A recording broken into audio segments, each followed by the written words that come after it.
Welcome to Storytelling and Beyond, where stories aren't just told, they're felt. Today's story will take you on a journey of love, loss, and the unimaginable strength of a mother's heart. It was a gray morning when Linda stood by the hospital bed of her only son, Michael. The dull light from the window cast soft shadows across the sterile room, but none of it mattered. Nothing did anymore. For 21 days, Linda had visited this same room, same chair, same corner, same prayers whispered through trembling lips. Her son, once full of life, laughter, and plans, now lay still. Machines hummed and beeped around him, but Michael hadn't moved, not even once. The doctors had been kind, but their words became colder each day. No signs of brain activity. We've done all we can. You may want to prepare yourself. It had all blended into one long, endless sentence of grief. Linda had fought to keep the hope alive. She'd read to him, played his favorite music, even held his hand every hour as if her touch might somehow anchor him back to life. But today was different. Her walk down the hallway had felt heavier.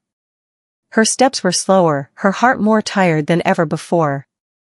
And now, standing over Michael, she saw her boy, but not as he used to be. Not the child who once raced down the driveway yelling, "Mom, look," or the young man who fixed her broken sink without being asked. This was someone else, someone stuck between here and gone. Her hands trembled as she adjusted his blanket, even though he wouldn't feel it. "You always hated being cold," she whispered, her voice hoarse. She took in every feature of his face, trying to memorize him once more, his strong jaw, the little scar near his eyebrow from that skateboard fall when he was 9. She sat down slowly, clutching the worn-out photo of him as a baby that she kept folded in her purse. Her fingers caressed it with reverence, as though it held some magic she could draw upon. "Michael," she said gently, "if you can hear me. I need you to know it's okay. You don't have to fight anymore, sweetheart. I love you. I always will." And then, the words she'd never imagined herself saying, "Goodbye, my baby." Her heart cracked open as she leaned over and kissed his forehead, still warm with the life that barely clung to him. A single tear slipped from her cheek onto his. She held his hand for just a few more seconds, long enough to remember how small it once was in hers, and finally let go. The silence in the room was deafening. Linda stood, smoothing her coat, her body stiff and aching from both age and grief. She gave one last glance back before walking out of the room. There was no one left to call, no husband to lean on. Just an old woman, walking away from the greatest love she had ever known. The hallway outside seemed longer than usual. Nurses passed by with soft smiles or lowered eyes, they knew.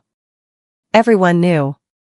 Linda made it halfway down the corridor before her knees buckled slightly.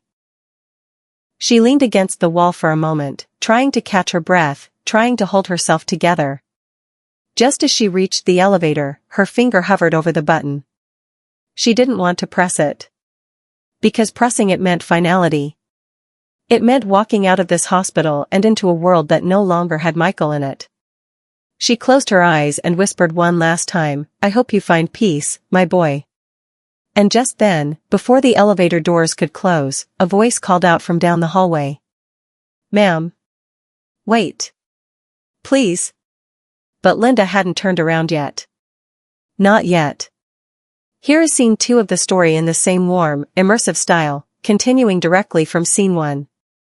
The voice rang out again, firmer this time. "Ma'am, please wait." Linda turned slowly, almost unwilling to hope. Down the hallway, a nurse was jogging toward her, her eyes wide with urgency, one hand holding her clipboard, the other outstretched.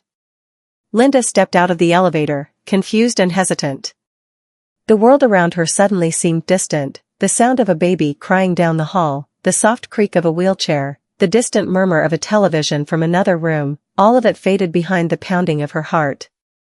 The nurse finally reached her, catching her breath.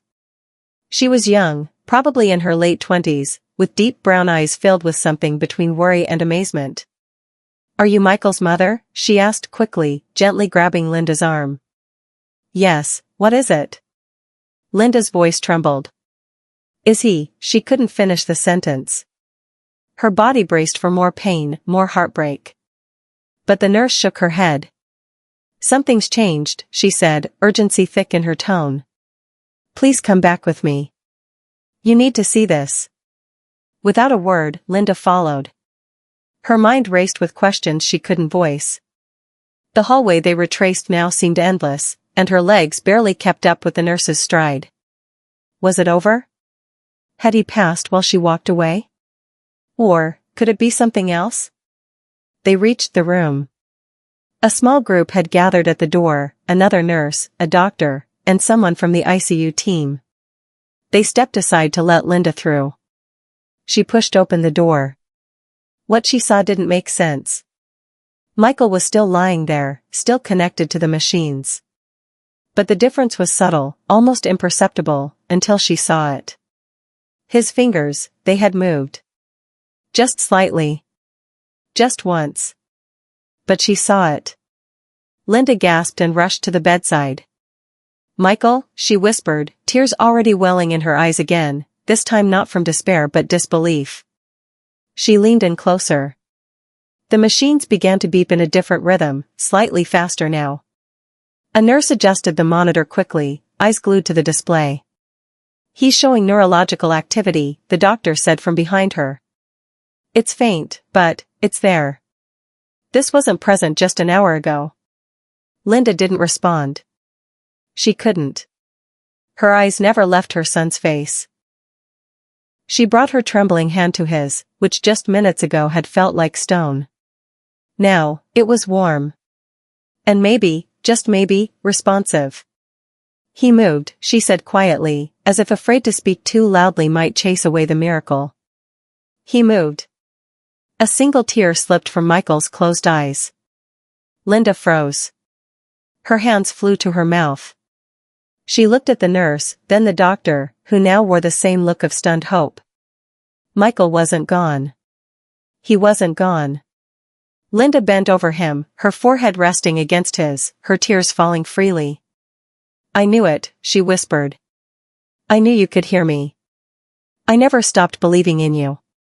In that moment, the sterile hospital room was filled with something it hadn't seen in days, life. Not just from the beeping machines or the rush of medical staff but in the raw, quiet joy of a mother reunited with the soul she thought she'd lost. Outside the window, the clouds began to part, just enough to let in a streak of sunlight. Linda looked up, gripping her son's hand more tightly. The warmth wasn't just returning to his body, it was returning to her world.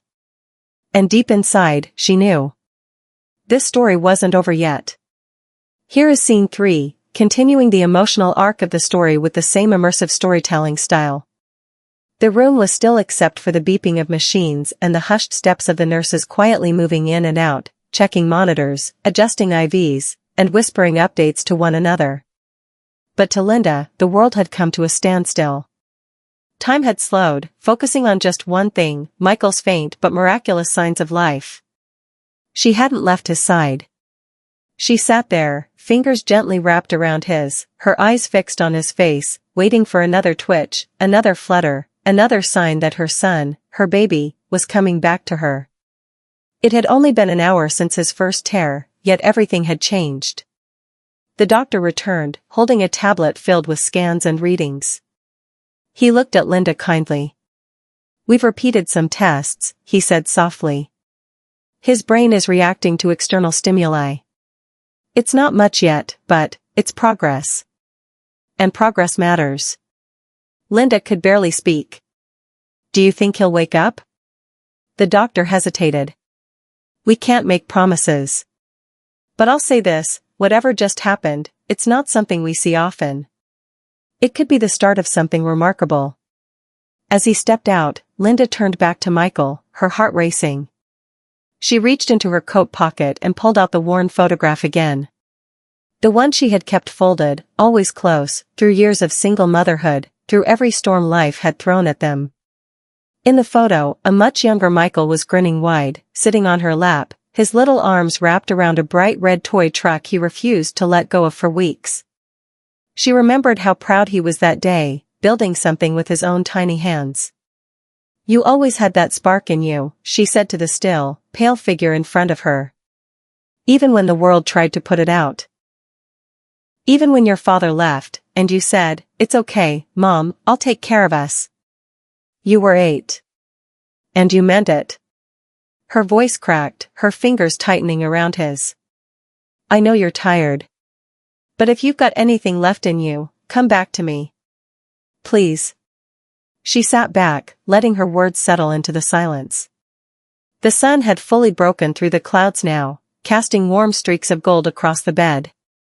The same light that used to pour into their kitchen during Sunday breakfasts was now glowing on her son's cheek. And then, just for a moment, his fingers curled around hers. Not a spasm. Not a twitch. A real, deliberate movement. Michael, she gasped, leaning in close. Sweetheart, I'm here. I'm right here. His eyelids fluttered again. This time longer. Stronger. Slowly, his lashes lifted, and his eyes, glassy, dazed, and barely open, met hers. Linda's breath caught. Michael, can you hear me? His lips parted slightly. It was the faintest whisper, hoarse and broken, but it was there. Mom.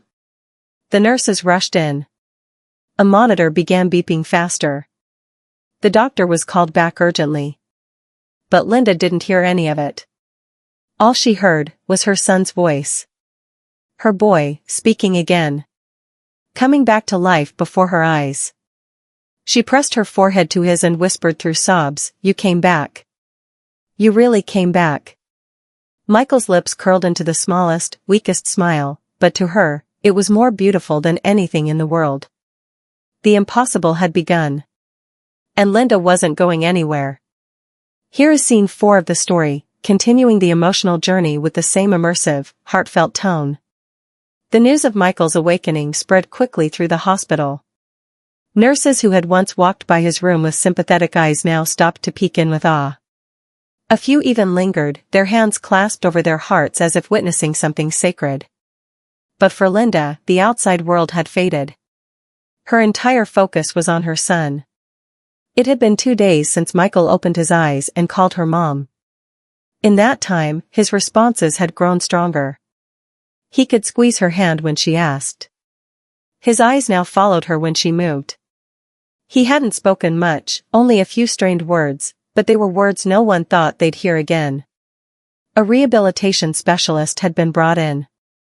Tests were ordered. Therapists gently began to evaluate him, encouraging tiny movements, a finger flex, a blink on command. Progress was slow, but it was real. Linda, exhausted but lit from within, never left the hospital. She slept in the reclining chair beside his bed, refusing to leave even for meals. Coffee and crackers had become her diet. She didn't care. This, watching her son return to life one breath at a time, was nourishment enough. One afternoon, as the sun streamed through the window and spilled golden light across Michael's pillow, he turned his head toward her more fully than he had before. His voice was raspy, barely a whisper, but unmistakable. I heard you. Linda blinked. What, honey? I heard you, he repeated. Every day. Every word. Her hands flew to her mouth. Her heart felt like it would burst. You did? He nodded slowly. I wanted to come back. I just couldn't move. Tears welled in her eyes, spilling over without shame. Oh, baby. I knew you were in there. I never stopped talking to you. Never stopped hoping. Michael smiled weakly. Your voice kept me here. It was in that moment Linda realized something profound. She hadn't just been sitting beside her son's hospital bed all these weeks. She had been fighting for him in a way that science couldn't explain. Her love, her unwavering, relentless love, had been the bridge between life and death. As she held his hand in both of hers, the door opened. A young nurse stepped in with a clipboard. Her name tag read Anna. She smiled warmly at Linda. Mrs. Carson, she said gently, I was here the night your son first moved his hand. I was the one who called after you in the hallway. Linda stood and embraced the nurse tightly, emotion surging through her. "Thank you," she whispered. "Thank you for believing it was something more." Anna pulled back with tears in her eyes. "I just had a feeling. Something in that room changed after you left. Like, he wasn't ready to let go." The three of them sat together for a moment in silence. The beeping machines, once cold and mechanical, now seemed almost like music, notes in a symphony of healing. Outside the window, the tree swayed in the breeze. Spring was slowly making its way into the world. And in that quiet hospital room, a mother and her son were doing the same, rising, slowly but surely, from the stillness of winter. They had been to the edge and come back. And the miracle wasn't over yet. It had been nearly 6 weeks since that day in the hospital. Michael was now home, recovering slowly, surrounded by love, warmth, and the comforting presence of his mother, who never left his side. Linda had converted the living room into a care space, complete with a hospital bed, soft lighting, and stacks of books and cards from friends and well-wishers. The local community, who had once offered their quiet sympathy, now came forward with overwhelming support. Groceries were dropped off. Neighbors brought home-cooked meals. Even Michael's old high school coach came by to sit with him and laugh about the old days on the field. Michael's voice was stronger now. His body, once frail and still, had begun to respond to physical therapy. He could sit up without help, take short steps with assistance, and, most importantly, smile. One afternoon, while Linda folded laundry nearby, Michael spoke up. "Mom, do you remember that toy truck I had when I was little?" Linda turned, surprised. "The red one?" "Of course. You wouldn't go anywhere without it." He chuckled softly. "I remember holding it in the hospital, in my mind. When I couldn't speak or move, that truck kept showing up. Like I was holding on to something real." Linda's eyes filled again. "Maybe it was more than a memory," she said. "Maybe it was your anchor. Something to pull you back." Michael looked at her, more alert than he had in weeks. "No. You were the anchor. I heard you every day. Your voice, it kept me safe." She knelt beside him, brushing his hair back. "I would have sat by your side for the rest of my life if I had to. You're my son. You'll always be my fight." He reached out, grasping her hand. "Thank you for not giving up on me." The room went quiet for a moment, filled with the kind of silence that carries deep understanding. The sun filtered through the window once more, warming their faces. In that light, in that stillness, there was peace. And there was a future. Michael's recovery would take time. There would be hurdles. But they weren't afraid anymore. Together, they had come through the darkest night, and the dawn had finally broken. As the scene fades, we leave Linda and Michael not at the end, but at a new beginning. A reminder to us all that even when everything seems lost, love has a way of reaching through the silence. Of calling us home. And if this story moved your heart even a little, please consider subscribing to Storytelling and Beyond for more real, emotional, and powerful stories like this one. Your support helps us keep bringing you tales that matter, stories that remind us of the strength we carry, the people we cherish, and the hope we must never let go of. We'll see you in the next story. Until then, stay kind, stay strong, and stay inspired.